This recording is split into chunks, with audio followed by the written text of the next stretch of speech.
Hello കൂട്ടുകാരെ, നമ്മുടെ ചാനലിലേക്ക് എല്ലാവർക്കും സ്വാഗതം. ഇന്ന് നമുക്ക് പോർക്കും കപ്പയും ഉണ്ടാക്കുന്ന വീഡിയോ കണ്ടാലോ? നമുക്കൊരു ഉരുളി അടുപ്പത്ത് വെച്ചിട്ട് അതിനകത്ത് കറിക്ക് ആവശ്യമായിട്ടുള്ള വെളിച്ചെണ്ണ ഒഴിച്ചു കൊടുക്കുവാണ്. വെളിച്ചെണ്ണ നന്നായിട്ട് ചൂടാവുമ്പോൾ നമ്മൾ അതിനകത്ത് കടുക് ഇട്ട് കൊടുക്കുന്നുണ്ട് കേട്ടോ. കടുകൊക്കെ നന്നായിട്ട് പൊട്ടണം. പൊട്ടിയതിന് ശേഷം നമ്മൾ അരിഞ്ഞു വെച്ചേക്കുന്ന ഉള്ളിയും സവോളയും ചേർക്കാം നമുക്ക് അതിനകത്ത്. ഞാനത് ചേർക്കുവാണ്. നമ്മൾ ഈ ഉള്ളി വഴറ്റുന്നതിൻ്റെ കൂടെ തന്നെ നമുക്ക് അതിനകത്ത് ശകലം കറിവേപ്പിലയും കൂടെ ഇട്ട് കൊടുക്കാം. കറിവേപ്പിലയും കൂടെ ഇട്ട് കൊടുത്ത് നന്നായിട്ടത് വഴട്ടാവേ.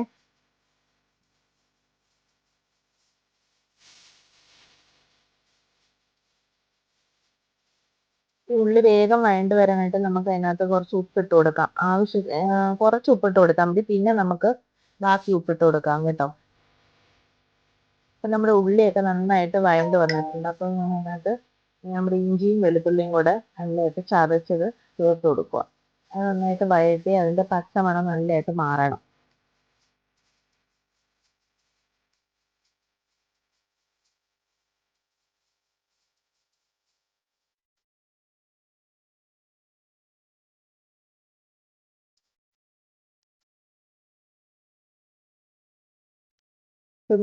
ഉള്ളിയൊക്കെ നല്ലതായിട്ട് വഴണ്ടിട്ടുണ്ട്. നമുക്ക് അതിനകത്ത് അരിഞ്ഞ് വെച്ചിട്ട് പോർക്ക് ഇട്ട് കൊടുക്കാവേ. പോർക്ക് ഇട്ട് കൊടുത്ത് അത് നന്നായിട്ട് വഴറ്റണം. അത് നന്നായിട്ട് എല്ലാം കൂടെ ഇളക്കി മിക്സ് ചെയ്ത് സെറ്റാക്കണം.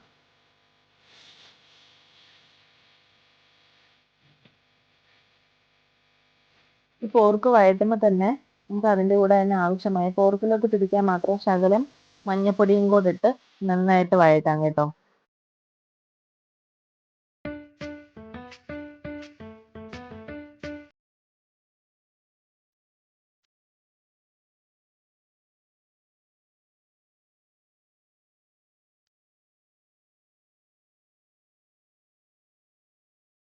ഇതെല്ലാം കൂടെ നന്നായിട്ട് മിക്സ് ചെയ്ത് നമ്മളൊന്ന് അടച്ചു വെക്കുവാണേ. അടച്ചു വെക്കുന്ന ആ സമയം കൊണ്ട് നമുക്ക് മുളക് പൊടിയും മല്ലിപ്പൊടിയും കൂടെ ഒന്ന് ചൂടാക്കി എടുക്കാം.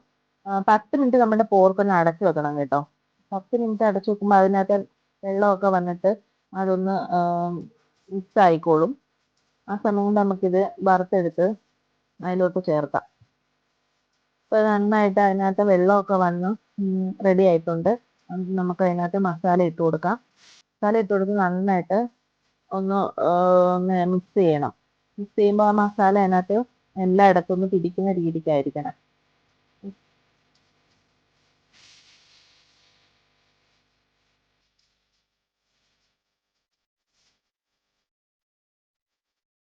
ഇനി നമുക്ക് അതിലോട്ട് വെള്ളം ചേർക്കാം കേട്ടോ. വെള്ളം ചേർക്കുമ്പം തിളച്ച വെള്ളം വേണം ചേർക്കാൻ, പച്ചവെള്ളം ചേർക്കരുത്. പച്ചവെള്ളം ചേർക്കുന്നതിന് പകരം നല്ല തിളപ്പിച്ച വെള്ളം വേണം ചേർക്കാൻ. അത് കുറച്ചും കൂടെ നല്ലത്.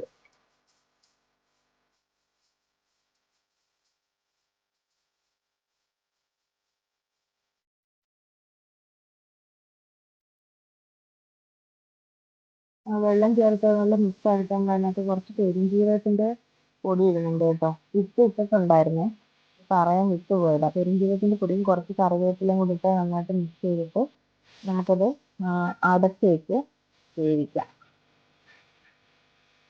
ഇതിൽ ഉപ്പ് ചേർത്തിട്ടുണ്ടായിരുന്നു കേട്ടോ, കാണിക്കാൻ വിട്ടുപോയതാ. അത് ആ വേവുന്ന സമയം കൊണ്ട് നമുക്ക് കുറച്ച് കപ്പ വേവിക്കാം. കപ്പ അതിനായിട്ട് അരിഞ്ഞ് കഴുകി വേവിക്കാം. അപ്പം നമ്മുടെ പോർക്കും കപ്പയും ഇവിടെ വെന്ത് സെറ്റ് ആയിട്ടുണ്ട് കേട്ടോ. അപ്പം ഇത്രയുള്ള നമ്മുടെ വീഡിയോ എല്ലാവരും ലൈക്ക് ചെയ്യണേ.